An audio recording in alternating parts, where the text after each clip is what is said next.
full name and if it has some sort of special meaning. My name is Kenneth Eichenbaum. My father told me a long time ago that the name Eichenbaum was given to a couple hundred years ago to a fellow who was taking care of a forest in Germany. And he must have been tall, and the guy who owned the forest nicknamed him Eichenbaum, which is oak tree, and that surname has stuck with us over the generations. And is your mother's maiden name, is there any significance to that? And Not that I know of. Her maiden name is Luber, and her first name is Sarah. But I don't know what the word Luber means. Never checked it. And what part of your family's from Russia? My father is from a small village on the river Bug that separates Poland from the Ukraine. And about 5 years ago, I went to see that village and to walk the streets that my father walked. My mother she said she came from Minsk or Pinsk, but I'm told that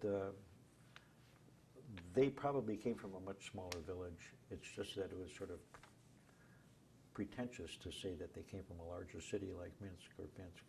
I want to get back to something you said. You said you went back to the town where your father was from. What was that like? What kind of, what did it feel like? It was a bittersweet experience. I was taking a trip through Eastern Europe with a group of Jewish people mostly from the East Coast. And I was there kind of at the invitation of my cousin who now lives in Toronto. She and her husband were going on this trip, and they persuaded me to come along. And it was a wonderful trip. But one of the days that we were in Poland, I broke away from the rest of the group and had a driver and a car, and we drove for about 6 or 7 hours to get to the River Bug.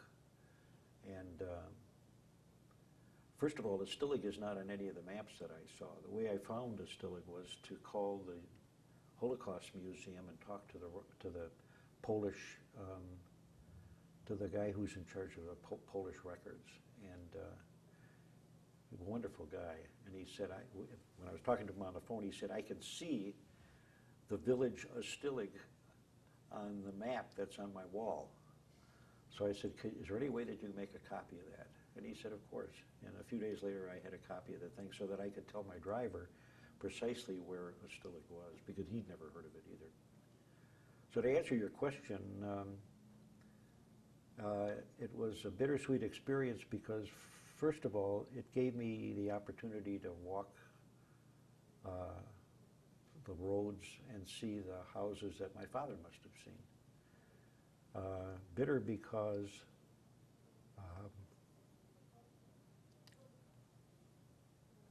excuse me. I have a cousin who lived to be 100 years old, and the last part of her life was spent in Israel. And every time I would go to see her, I would see how she aged, and she was the only one who was willing, if I pressed her, to tell me some of the stories about the Holocaust. And she told me how one day in the village of Stillig, she and her sister and many of the other Jews were marched to the railroad platform where a train was going to pick them up and take them to Auschwitz. Well, I didn't know where that railroad station was, and so I wandered the streets for a couple of hours. But it occurred to me that they used to build railroads along riverbeds because the land was flat. So I went to where the River Bug was again, which flowed through this village. I found the platform, and that was sort of a sad time. Did you lose a lot of your family members? My father was the only one who came from that village. He had 4 brothers and a sister, and of course his parents. He came to America when he was 17 years old by himself. A remarkably courageous guy. When I returned to the road where my driver had left me off. I noticed his car was about 2 blocks further on. So I walked over to him and I said, I asked him, why did you move the car? And he said, I talked to some of them. He could speak Russian. He said, I talked to some of the people who were pedestrians, and I asked them where the Jewish cemetery was, because I thought you might want to see that. So I said, yeah. And he said, well, it's across the street. And there was this plot of land, probably, of, I don't know, maybe 4 or 5 acres, surrounded by a metal fence, wrought iron fence. And I walked in there, and there are these no headstones, and it was like a park setting. I mean, there were trees every 4 or 5 feet. There'd be these big, tall trees. So when I left so there was no way for me to see names or anything. I did find out later that many of the villagers had taken the headstones and used them for doorsteps to their houses.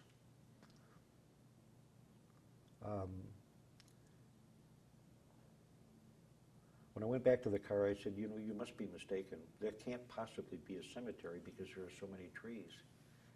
And he said, those trees are 50 years old. This had all taken place, 2 generations ago. And it dawned on me that that's, there's a lot of truth to that. Well, anyway, we spent another 6 or 7 hours going back to, we were then, the rest of my group was in Warsaw.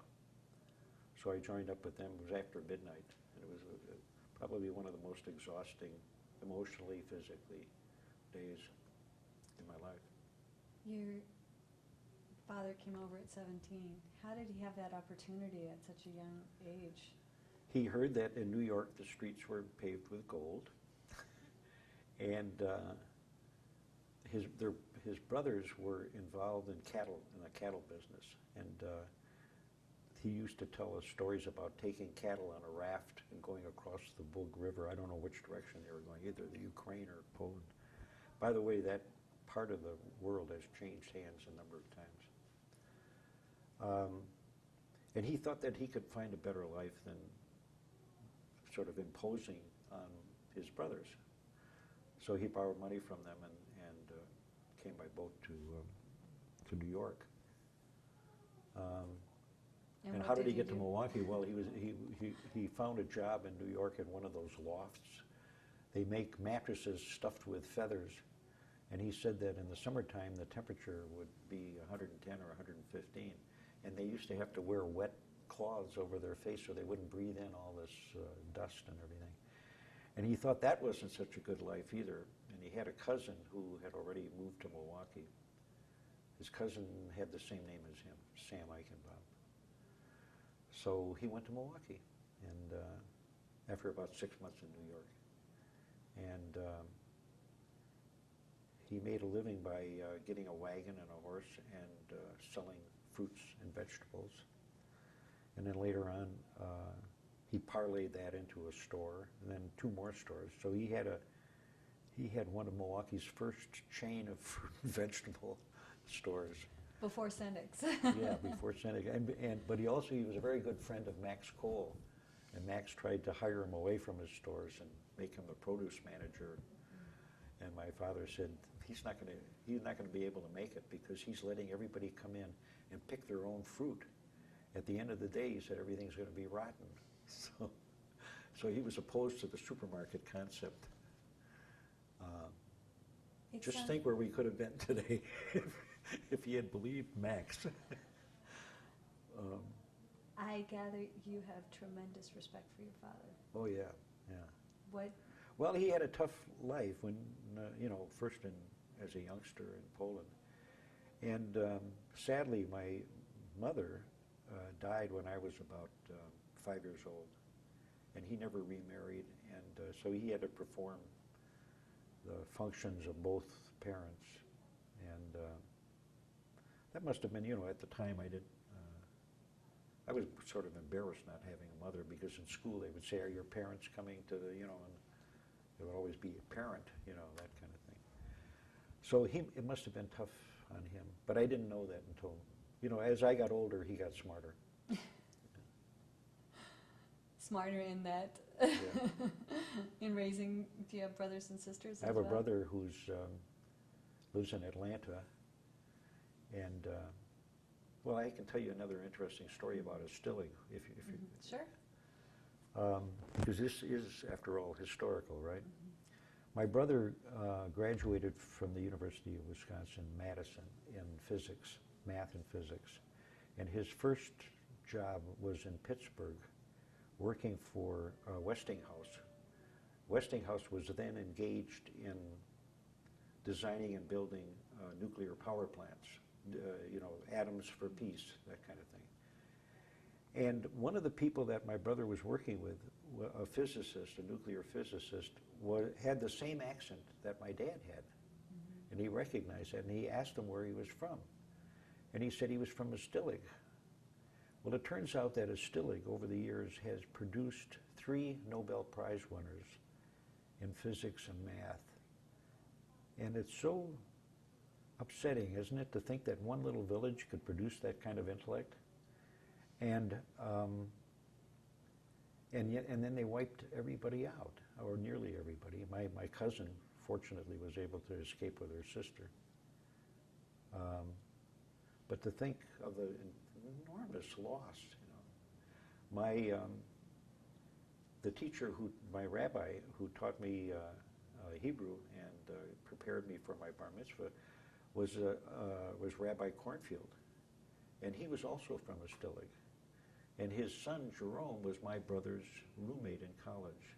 Jerome was the youngest student to graduate from University of Wisconsin School of Medicine because he was very smart. And so there must have been something in the water or whatever, I never inherited any of that, but...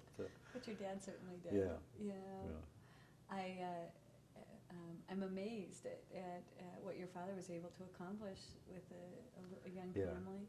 Yeah. And during the times, did you realize that at the time you were growing up, what your father was doing, or when did that hit you as to what accomplishments he had made just coming here and doing what he had done? No, I was too naive, too ignorant to be able to assess I didn't know what I figured every father would, did things like that. Mm-hmm. At what point in your life, though, did you realize? After I went into business and he began to give me stupid suggestions on how I could grow the advertising business, and I thought to myself, what could he possibly know about what I'm doing? But then it slowly, we would plan to I would see him every Sunday morning with my kids, and then I would usually have lunch with him one day during the week. We go to Jake's on North Avenue for corned beef. And isn't that where everyone goes? Yeah, well, nearly everyone. And so when we began to have these sort of informal lunches and things like that, we got closer, and I began to appreciate some of the things he was suggesting. He was, after all, a socialist. I mean, he was a member of the Workmen's Circle. When he first opened his store, to the chagrin of the neighborhood, he hired black people to work for him. He hired an ex-con named Ali, and he closed his last store about 6 years before he passed away. And I would get telephone calls from the people who had worked for him because in one instance, one of the people in the neighborhood broke his window because he had a black person working in the store. And I remember this guy's name was Joe, and Joe said, do you want me to leave? He asked my father, do you want me to leave? Because you can't. And my father said, absolutely not. We'll get through this, Sounds to me like he was teaching everyone tolerance Yeah. at a time when people... And that's when you ask, when did I begin to realize? Well, unfortunately, the real realization didn't come until after, which is not uncommon, I suppose, until after he passed away.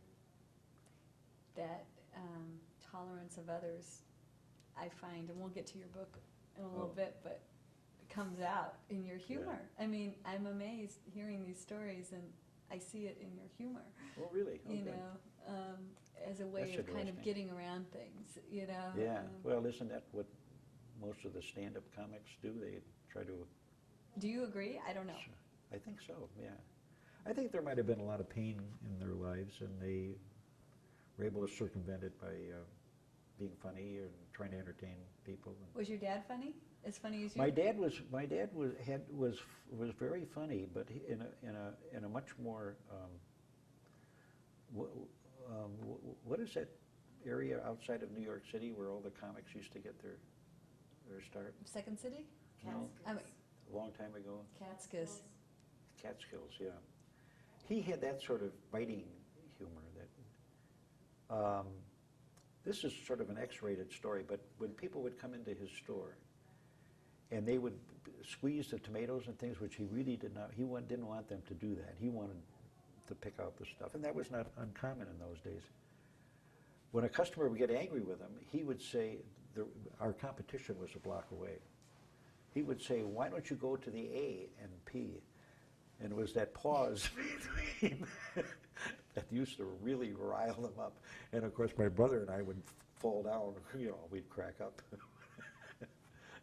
That was kind of the stuff that he would do. And he would also name things in the store. People would come in and want to know, for example, what a pomegranate was. And he would say, "Well, this is Eichenbaum fruit." And then he would teach them to pronounce it. So that, and again, it was just, we thought it was hilarious. Tell me a little bit about that neighborhood you grew up in. It was not a very nice neighborhood. My brother and I were the only Jewish kids going to the 31st Street School. The store was on the corner, it no longer exists. The store was on the corner of 34th and North Avenue. And we lived above the store.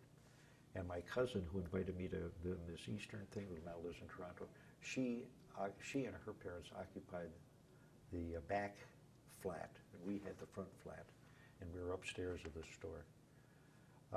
I can remember it was essentially a German neighborhood, and there was a lot of anti-Semitism around there. And I remember specific occasions when my brother and I would be coming home and we'd be accosted, and I was a coward.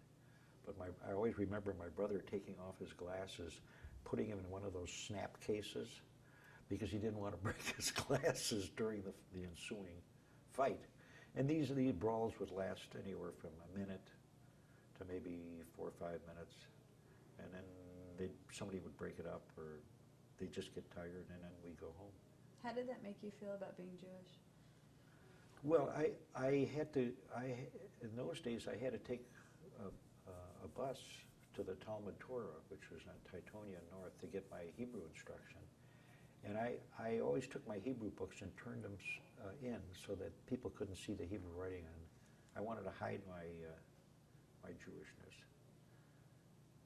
There is strength in numbers, because after we left our flat on North Avenue, we moved to the west side of Milwaukee, and I went to, my first experience was going to Townsend School, which was on Sherman Boulevard and Townsend.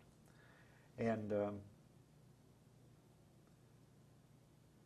there were probably 10% of the population of the school was Jewish, and it was such a comfort, to be among. And there wasn't any blatant anti-Semitism. There were just too many Jewish kids around. So that felt good. And then from there I went to Peckham, and the percentage probably grew a little bit more. And by the time I got to Washington High School, I thought we owned the school. I mean, I think there probably was 30 or 40% Jewish population. I assume you went to synagogue, and which synagogue, and what did it mean to you then? I think, and the reason why we ask this is because I think now people think of synagogue in all different terms. Think of what? Synagogue. Which synagogue did you go to? Do you remember? I'm not sure I understand. You mean the attitude toward synagogue has Yes. changed over the years? Yes. Which synagogue were you a member of, When I and was, how did your family look at synagogue? Was it a major thing, a major part of your lives, a focal point, I suppose? Is it any different now? Yeah, it's a lot different now. My father was not a particularly observant Jew. After all, he kept the store open on Saturday. But he insisted that we be bar mitzvahed, my brother and I, because he felt that that was important. There were certain traditions that he felt were important. We were members of the old Palish shul.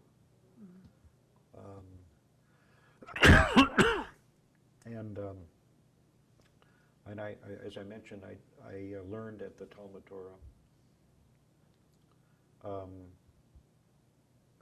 Later, after I was married, we joined Beth Israel, and I served on the board of Beth Israel for probably 8 or 9 years. And I also designed and edited their newsletter. I also did that for the Jewish Community Center. So there were certain things that I felt were important at certain times in my life. The fact that my kids were growing up and I wanted them to be exposed to Judaism and then to make their decisions later on. And those 3 kids, their attitudes have changed too over the years. You have 3 children? I have 3 children: Steve, the oldest, Arlen, his sister, and Todd, who's the youngest. The youngest and the brightest, actually. Excuse me. Yeah, I got to drink this. A tush. Back to a little bit about when you were growing up. Were you happy to be Jewish?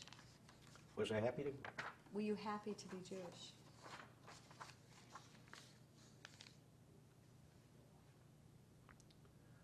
I was proud. After a while, I was proud to be Jewish, because I thought there were certain characteristics which are universally Jewish, and I thought, what the hell? I'll share in that that glory, that light. So yeah, I think at different times in my life, my attitude changed. Early on, when I was 9, 10, 11 years old, I wasn't happy about that. And there were times when I couldn't understand why God worked in certain ways. And I kind of tried to reconcile that with the rabbi at the synagogue and that sort of thing. Well, you talked a little bit about the anti-Semitism. Did that dissipate as you got older, or did you just learn to deal with it? I think it depended on my milieu. I mean, when I was on North Avenue, growing up, it seemed to me that this attitude must have prevailed everywhere, and that was part of being Jewish. But I learned that wasn't true. That when you get to another neighborhood, and that's why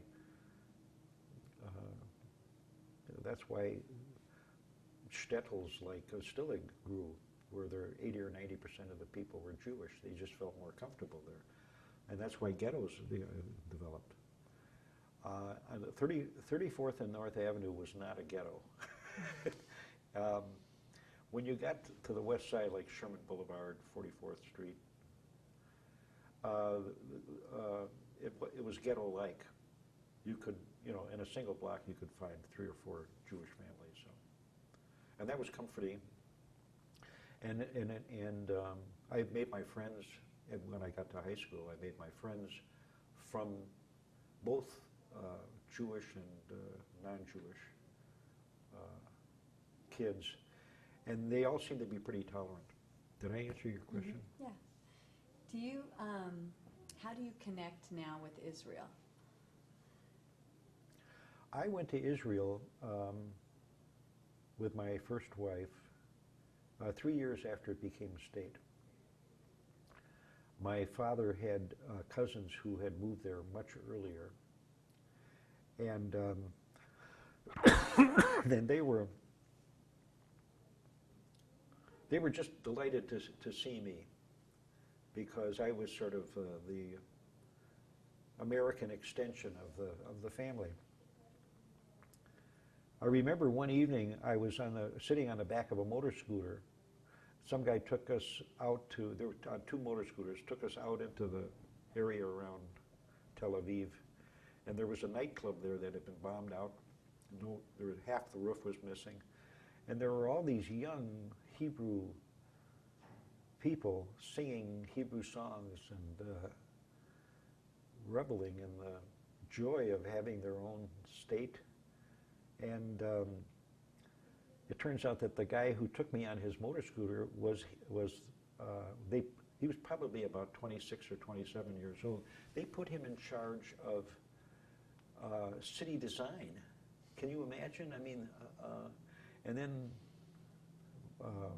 one of my second cousins, who's a doctor, took me on a shopping tour before Passover. He wanted to show me that there were Arabs in Tel Aviv this was in Jerusalem, who owned their own businesses, and he was trying to tell me what a wonderful place this was going to be. Well, you know, nobody could have predicted what had happened. My attachment to Israel isn't so much the geography as it is, I know, with a lot of religious people, you know, as it is with the people who live there. And I still have some relatives there and worry about them, you know. Do you go there often? I've been there 5 or 6 times. On one of my trips, I took my youngest son, Todd, who, believe it or not, remembered some of his Hebrew from going to Hebrew school.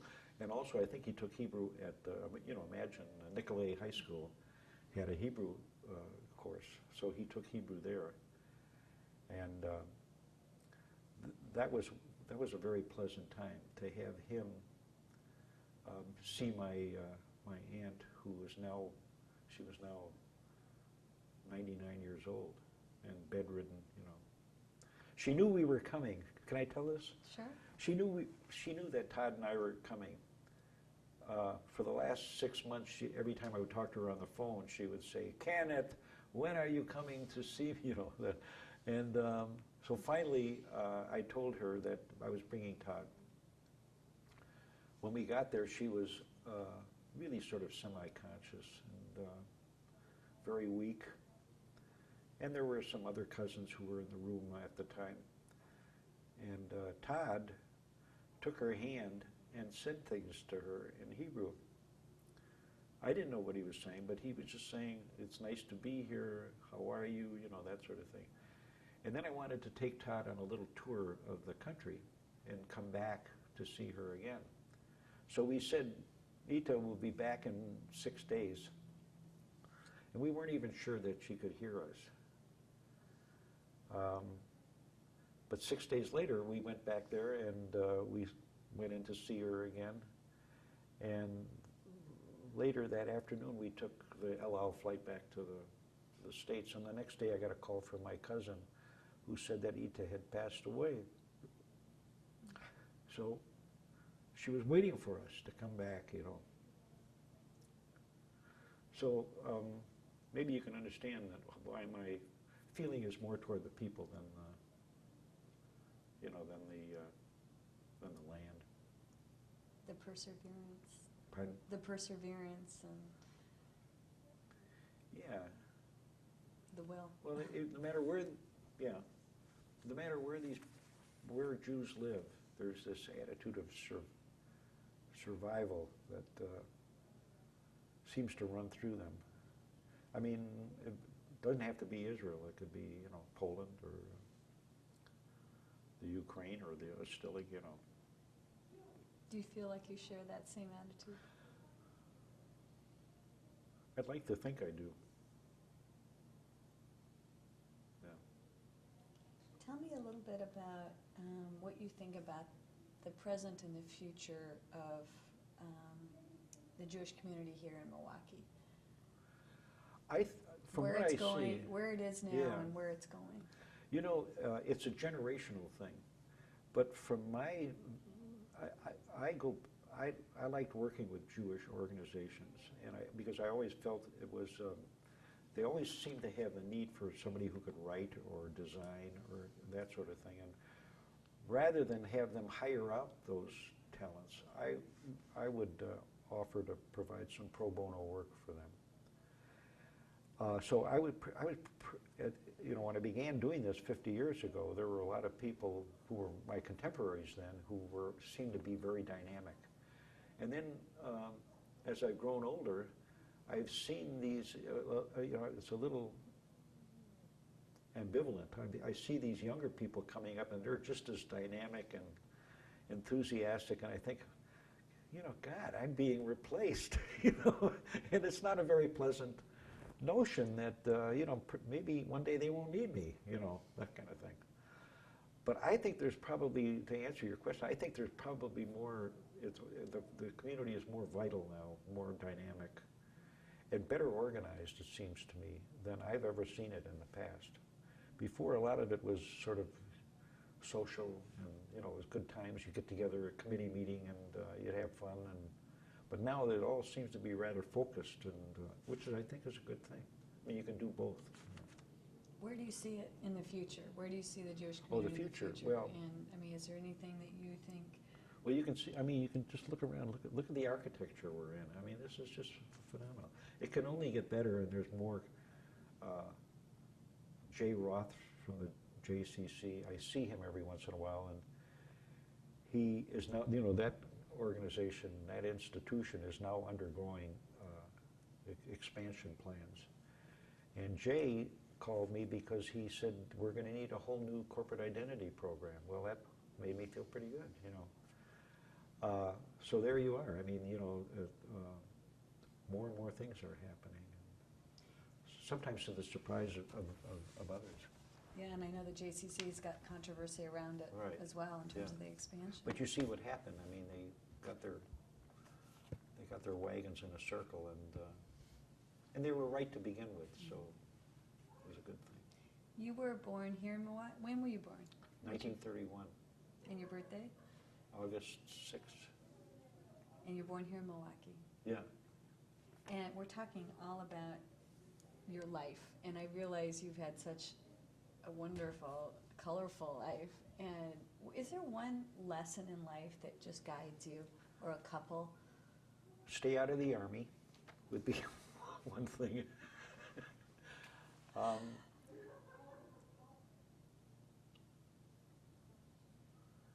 I think one of the things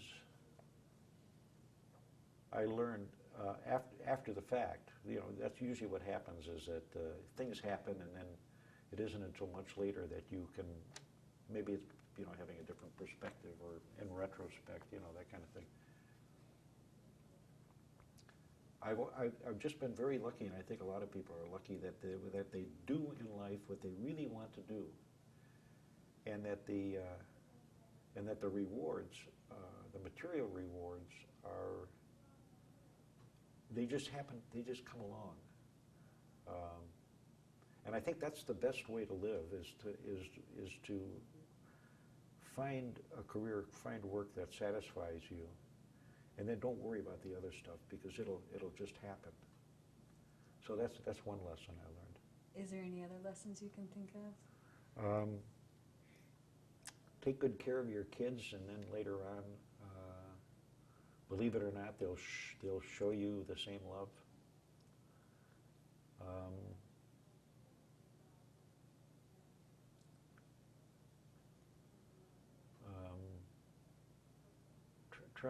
Tried to be a socialist in the way you treat people, because and that means being non-judgmental. And sometimes that's hard to do when you're in a creative field. If somebody presents you with an idea, you have to be careful that when you criticize it, you don't criticize the person, but try to encourage, improvement, that sort of thing. Sounds to me like you got that from your dad, in terms of the social. My dad was niggling when it came to compliments. The only way my brother and I would know that he was happy with something is that he would be sitting in the dining room at the table with a friend, and we could hear him speaking in Yiddish about us, and then but he would never tell us that we did a good job. Oh no, that would be untraditional. So we sort of got our compliments secondhand. Is there anything in life you regret?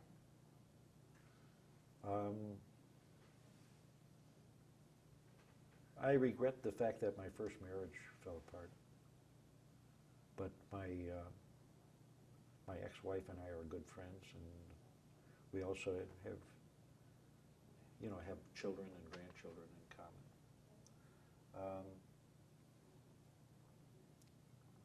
I regret, on a strictly personal, selfish level, I used to love to go to New York. In fact, one of the books I published was The Toilets of New York, which is a guidebook for people who are going there. No We'll get pun to that in a intended. minute. Yeah. I think I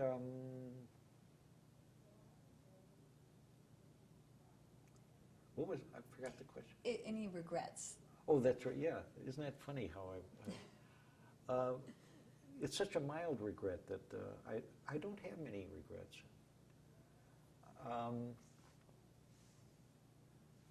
I regret that I didn't go to New York during the beginning of my career in advertising, because I always felt that was such an exciting city. You'd come away from there getting all charged up, and I sometimes would think to myself, gee, what would it be like to just live here for 6 months or a year? But I never had that opportunity. Well, at least I told myself that. I mean, there was a business we were trying to grow, and there's some other things that I was involved in, in the community. So yeah, I guess that would be a regret. But you see, that's not very big. I mean, and in the ensuing years, I've had plenty of opportunities to go back to New York for a few days here and a few days. How did you ever get into this business? I know you said you were a writer, and I'm assuming you loved to write growing up. Mostly artwork. I liked to draw pictures when I was a kid.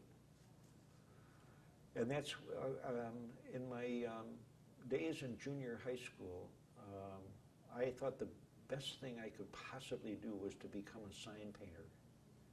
So I would design all kinds of signs. My dad had me make all the signs for, 3 pounds for 19 cents and that sort of thing. And how did you interject your humor? Because I don't know where that came from.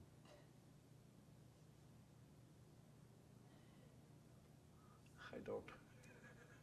Sometimes when people ask me, gee, what a wonderful idea, where did you get that from?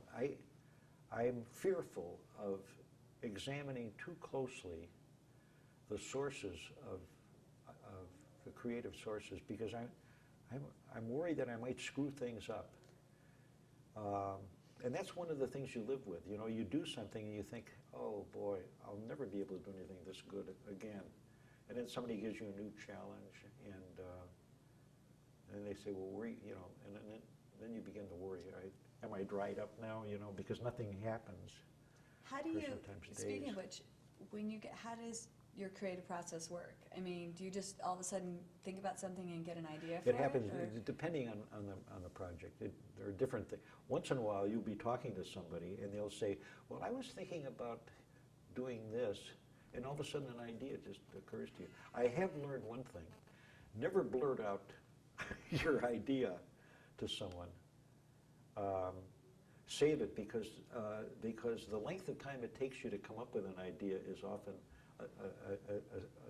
a symbol of its value, So if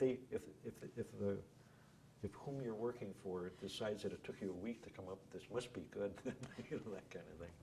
And then how did you start your business? Was it something that you collaborated Oh. with someone else? Good And what question. did your dad think about this business? I mean, obviously it's He wanted tremendously me to different. he wanted me to get into the fruit and veg. He wanted my brother, the nuclear physicist, to get into the fruit and veg. Because if there was another recession or depression, God forbid, at least you'd have something to eat. See, that was his attitude. But what you were doing, you could be interpreting it as food for the soul. Yeah. Oh, good, yeah. When I was at the university in Madison, I met a couple of people who worked with me on. I was editor of the Wisconsin humor magazine called The Octopus. It was like, the Harvard Lampoon and all these other colleges had their humor magazines. I don't think they exist anymore. The business manager of the magazine was a fellow named Kurt Gross. He was from Neenah, Wisconsin. And the art director of the magazine was a fellow named George Ronscholt, who was from Racine. And here we were living a free life in Madison. We would stay up all night in the Quonset hut that was our office. And it must have been, you know, as it was working in New York at some of those early television comedy shows, you know, because we just had a wonderful time. And then after I graduated and after I served my tour in the Army, the three of us got back together again and we incorporated and we became Advertising Design Studios. And the reason we called ourselves that was because we weren't sure whether we were going to make it as an art studio, because my partner George was an artist, or as an agency.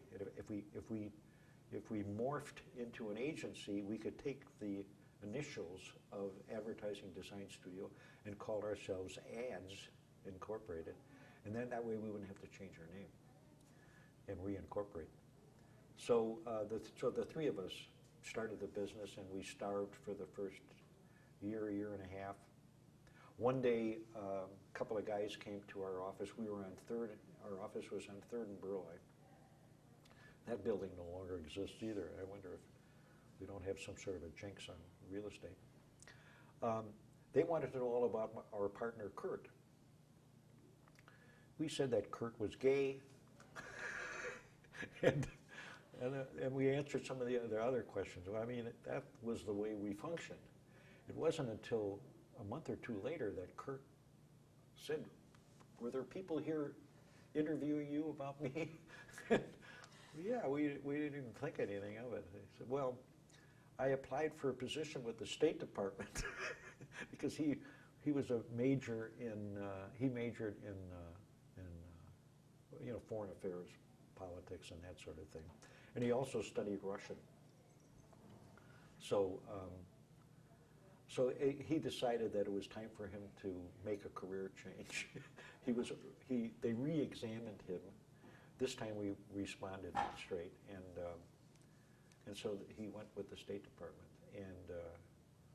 And every time Kurt got a new posting, like in Japan or Yugoslavia or Switzerland, every time he would invite me to come be with him. And so I'd usually go there and spend a week with him. So I got to see a lot of foreign. I traveled by being an ex officio member of the Foreign Service. And Kurt and I are still good friends. And then the business just grew? Yeah, it just grew. It grew in spite of, we promised ourselves that we would never hire more people whose names we could remember, So at the time, and we were bad at remembering names. So at the time we moved to new offices, there were about 4 of us working there, and it seemed like a nice group. Kurt, by this time, had already gone to the State Department. And then we moved to Prospect Avenue. In fact, our office is a block from where we are right now. And we were on the 3rd floor of an old mansion. And there is a circular part of that 3rd floor which had windows all the way around it. That was where my drawing table was. It was just absolutely a wonderful place to be. I could look out and see the lake. The only problem was it was on the 3rd floor. What inspired Fat clients had trouble meeting with us. Yes? Well, what inspires you? I mean, what... We just did what we liked to do. That's the point. I mean, I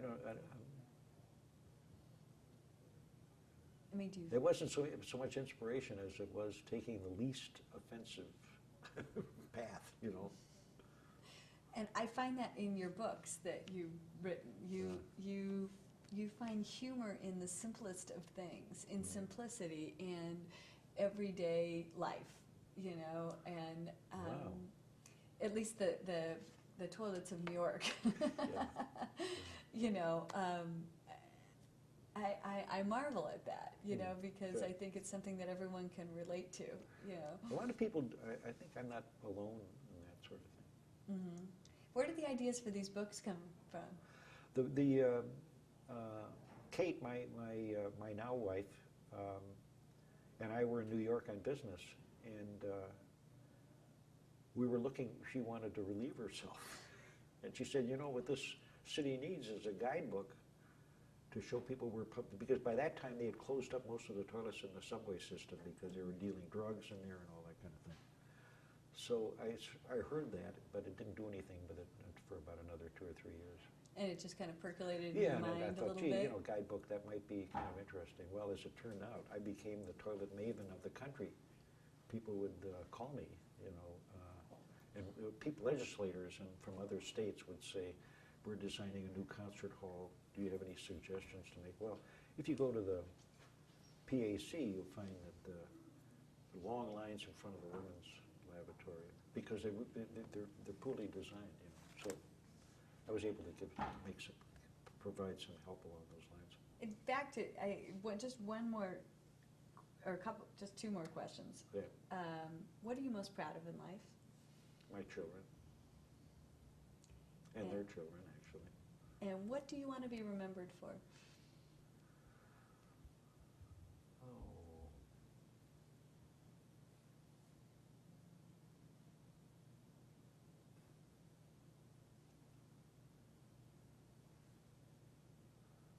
I'm not sure how important that is.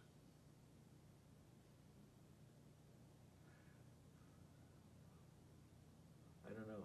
I think maybe just being a good father,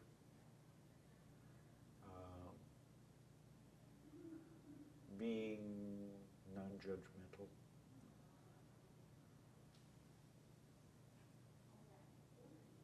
and you know, from a professional standpoint, we earn a lot of honors from peers. People made me the president of the Milwaukee Association of Advertising Agencies, and that was quite an honor. So it was, I guess, living a good life. I like to be remembered for not destroying anybody, you know. Just. Is there anything about you having fun. that you'd like to share that you think no one knows? Yeah, volumes.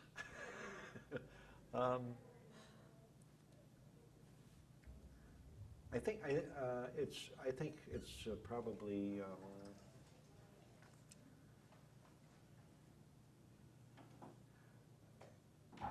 probably not telling my children really how much I love them, and or not often enough. Maybe so. That's probably something. Maybe they already know it, but it would be nice to be able to tell them that again. And maybe this is the way to do it. You know, this venue. Thank you very much. You're welcome. Thank you. You are such a delight. You are such a good interview.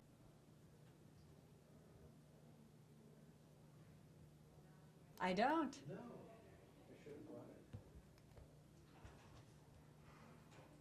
My latest book is called "You're Sick, Deal with It."